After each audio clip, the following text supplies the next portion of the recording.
21শে April. হয়তো এই তারিখটা তুমি ক্যালেন্ডারে দেখেছ, কিন্তু তুমি কি বুঝেছ এই দিনটা তোমার জীবনের কত বড় একটা মোড়?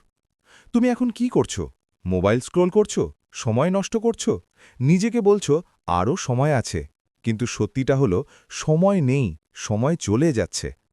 ভাবো তো, পরীক্ষার দিন তুমি হলে বসে আছো, প্রশ্নপত্র হাতে, কিন্তু মাথা ফাঁকা। তখন তোমার মনে পড়বে, আমি যদি আগে একটু পড়তাম।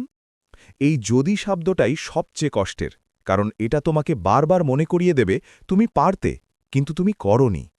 কিন্তু এখনও সময় আছে।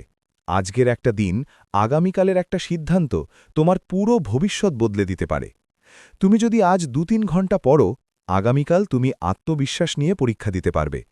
সবাই জিনিয়াস না, কিন্তু সবাই চেষ্টা করতে পারে, আর যে চেষ্টা করে শেষে তারাই জিতে যায়। তাই আজ সিদ্ধান্ত নাও, অজুহাত না, কাজ করব। মোবাইল দূরে রাখো, বইটা খোলো এবং শুরু করো।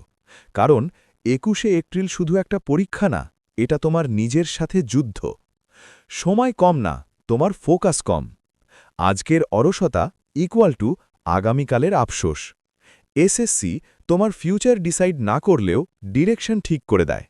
তাই বলছি কি বন্ধু, আজ পড়ো, না হলে ২১শে এপ্রিল তুমি নিজেকেই প্রশ্ন করবে, আমি কেন শুরু করলাম না? নিজের ওপর পরিপূর্ণ আত্মবিশ্বাস রেখো এবং আজ থেকে পড়া শুরু করো। তুমি ভালো কিছু করবে ইনশাআল্লাহ। ভিডিওটি এতটুকু দেখবার জন্য অসংখ্য অসংখ্য ধন্যবাদ।